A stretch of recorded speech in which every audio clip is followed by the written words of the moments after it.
Hello, it's me once again, your girl with no makeup and no nothing, no juiciness to look cute for you guys today. I am in the bed, but I wanted to say something.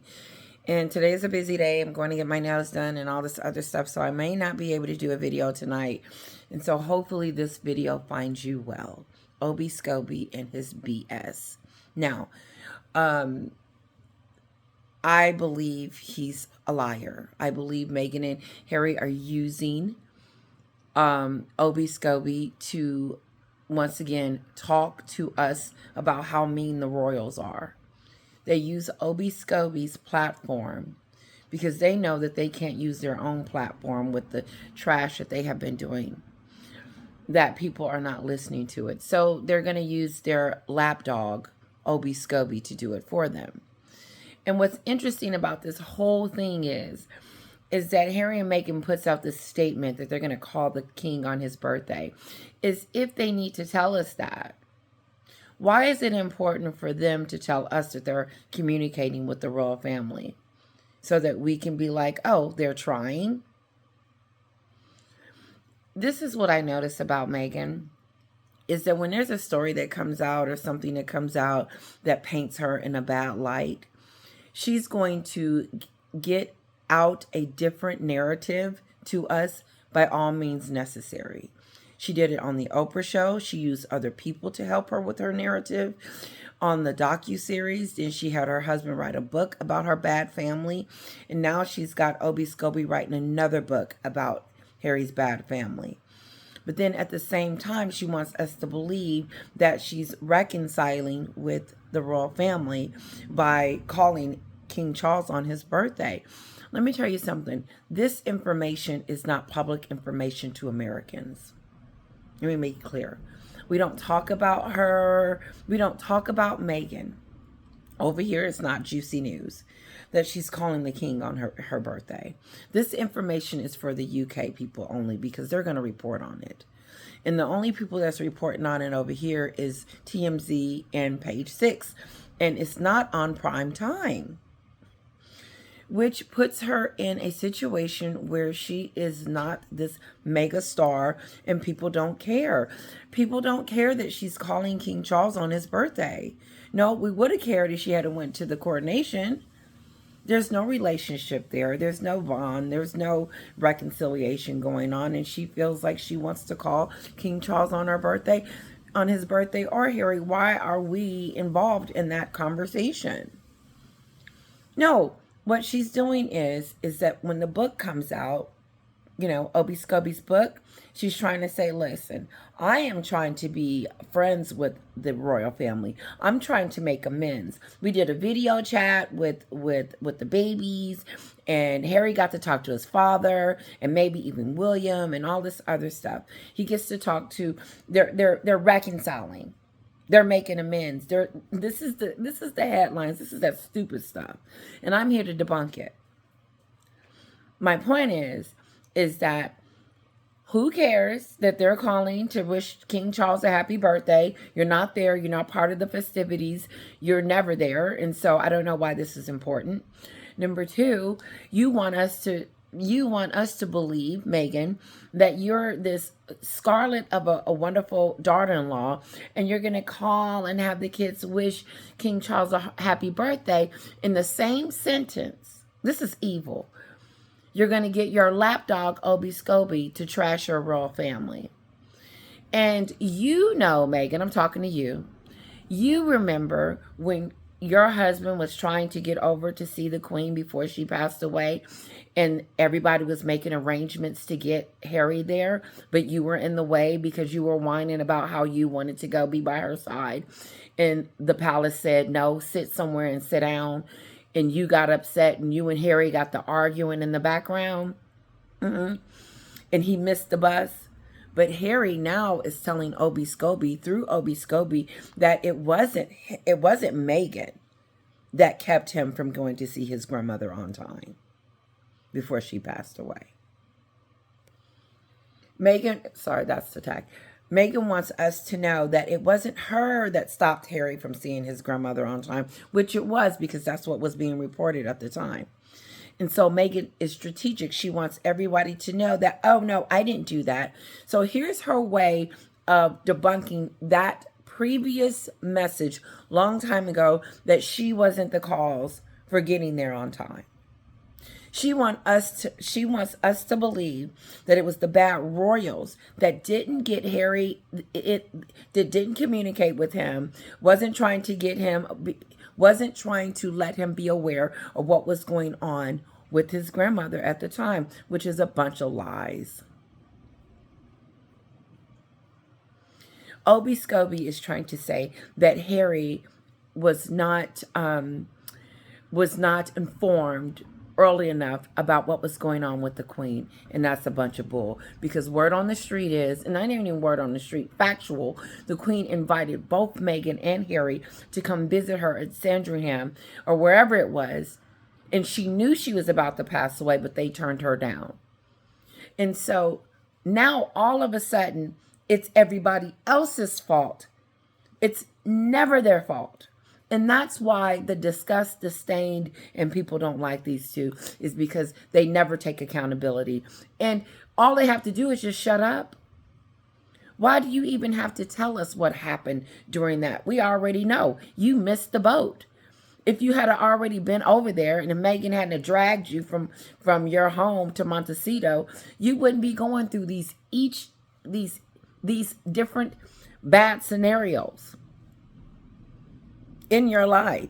And Meghan pushes him to change the narrative. Honey, people are going to think that I am the one that kept you from seeing the queen, and it wasn't me.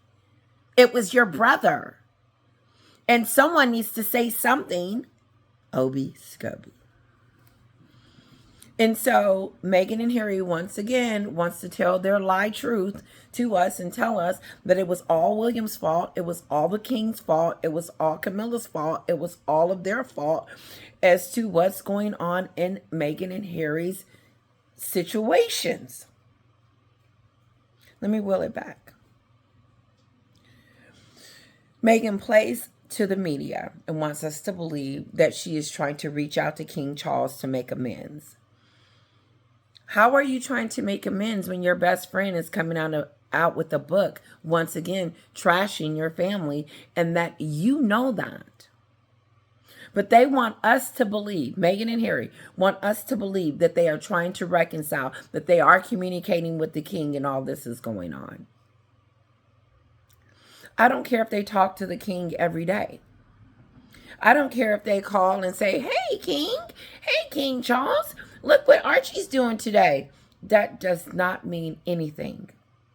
That means that, oh, King Charles gets to see his grandkids on a screen for a second. She's such a wonderful person. She's so awesome to let the kids at least get on the screen. No, you idiot. Meghan, once again, you're using your in-laws to try to make yourself look like you're not the one that caused the drama. And it's, when you do that, you make yourself look bad because it's your MO, it's your motive. This book that Obi Scobie is going to come out with I'm not getting, is going to be a trash fest. It's already starting. It's already began. And it's the same thing that she did on the Oprah show, the docuseries, the Spare Book. How she lays it out. How detailed information. How they were sitting around. They got that phone call from whoever. Because, of course, they didn't get it from William because they're trying to say through Obi Scobie that William and Charles didn't call and let him know that his grandmother had died. They didn't tell him where the plane was. They didn't tell him where to meet. No. They told him every detail that he needed to know. And then when he was trying to push his Jezebel in the plane with them, they said they shut it down and said, okay, you get there the best way you can, because she is not going to be standing by the queen's side after Meghan, this woman, elderly abuse, trashed her kingdom, called her racist, called the queen racist. Talked about how bad she was treated by the queen and the entire royal family. And now all of a sudden she wants to be by the queen's side? That's that fakery BS. No, no, no, no. You didn't know the queen long enough for you to be holding her hand and being by her bedside in the first place. What did you bring to her life to make it better, or not even better?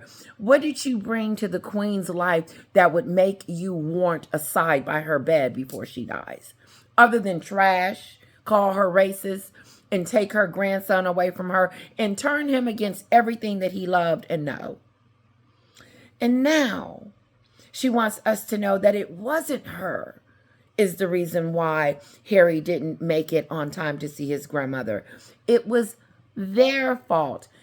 That's what they tell themselves at night so they can sleep better, so they can relinquish guilt from themselves, so they can pretend that it wasn't them.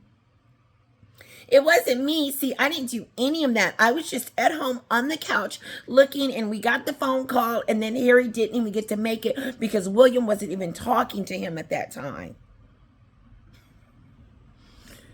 First of all, I don't believe anything that they say. It's all lies.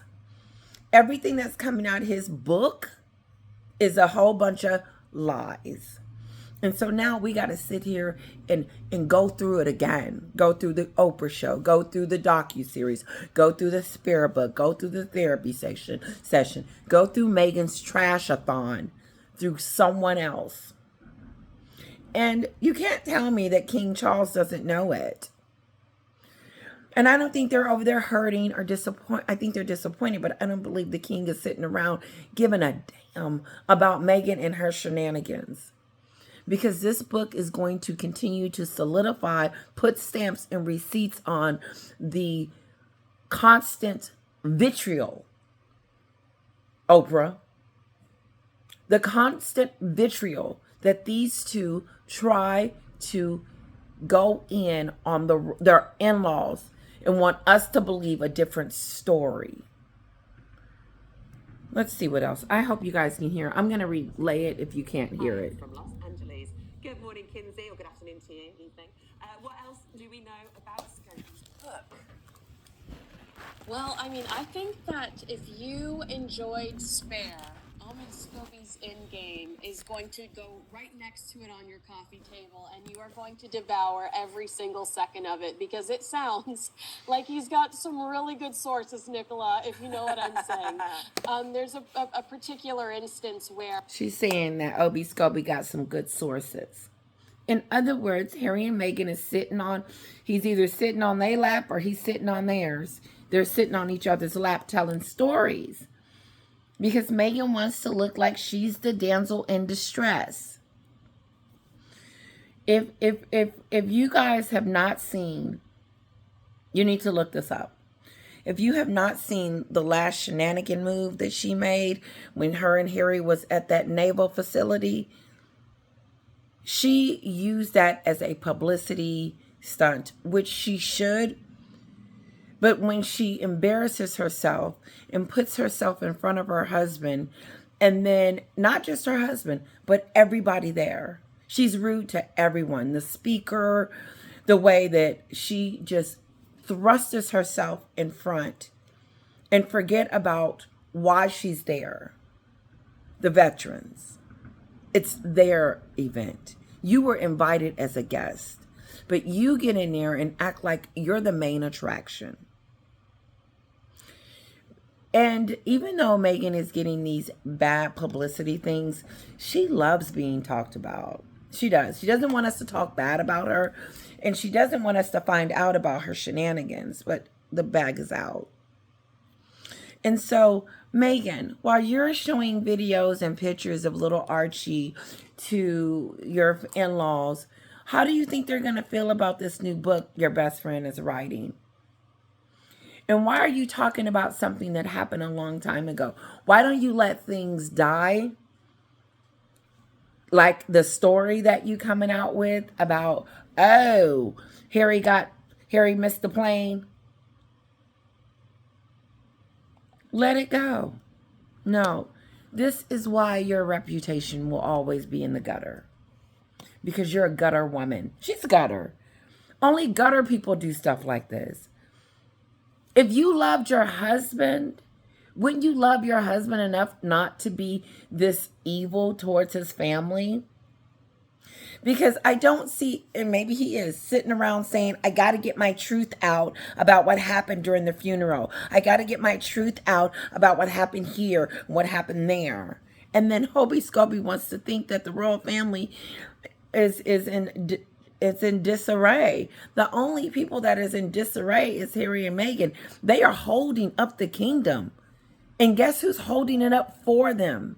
Their people. It's you guys out there. When you listen to my videos, when you are making statements about Meghan, you are supporting the royal family, you are supporting the UK, you are supporting your home, your country, what you believe in. And you're debunking what this D-list 15 minutes of fame actress, D-list actress, if she is that, with no talent, is going to try to rewrite history into believing her fake lies about the royal family. It'd be different if she came with 2 or 3, but she has it's almost like she's pissed off at them because she thinks it's their fault why her popularity is the way it is. It is their fault.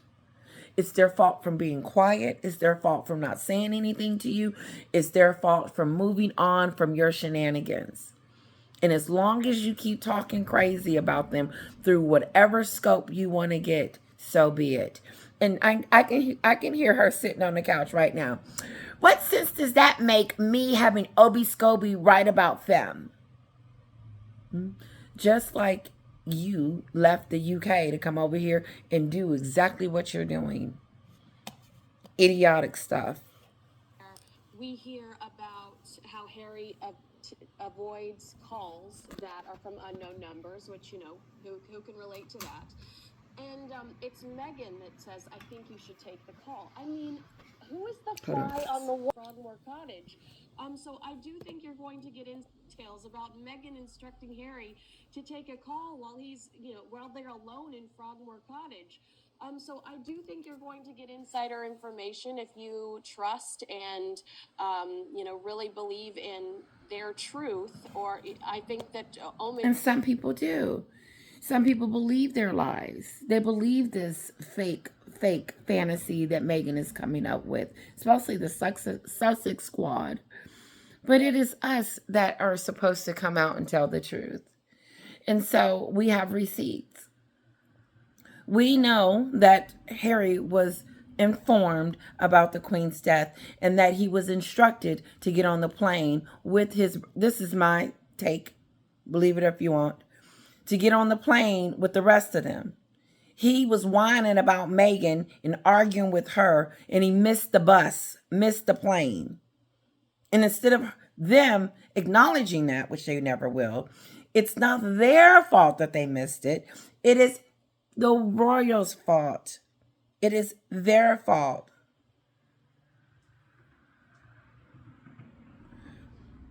It is their fault. Okay.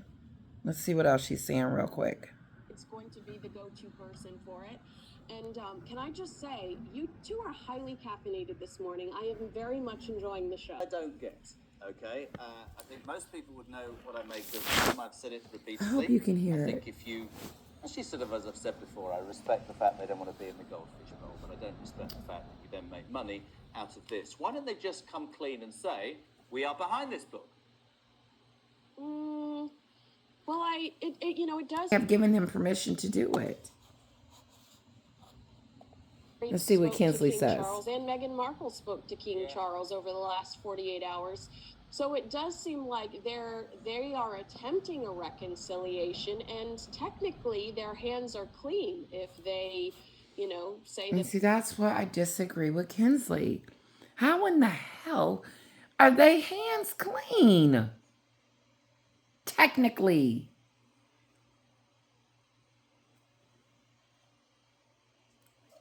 Meghan's hands have been dirty and will continue to be dirty. Constantly, always, 24/7, every day of the week.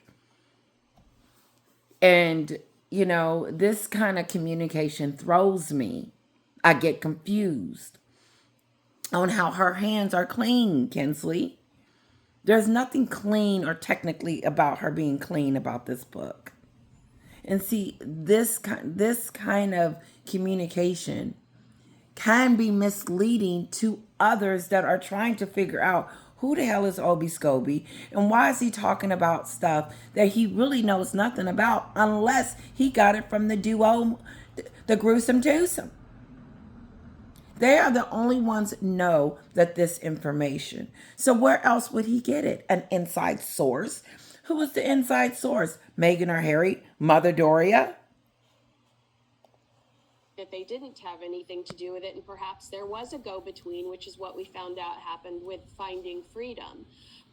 But I do think that ultimately Omid is still useful to them, and that's why they're still giving him allegedly, perhaps, information. Allegedly, perhaps. I find it fascinating, but it's not, you know, it's not It's not unprecedented allegedly. for certain royals to have biographers that are associated with them and are very friendly with them. And Omid is clearly their biographer of choice. I think I'd be fascinated to interview him. I'm sure, and Kinsey's right, I'm sure people will devour it. What I don't get is it's another part of, we've used the word psychodrama this morning for the Tory government. It's the psychodrama. We woke up the other day, headline in the Sun, they're talking. It was a great headline, and we think he's phoned his father on his 75th. Is it 2 days later? Apparently this. Here's one thing.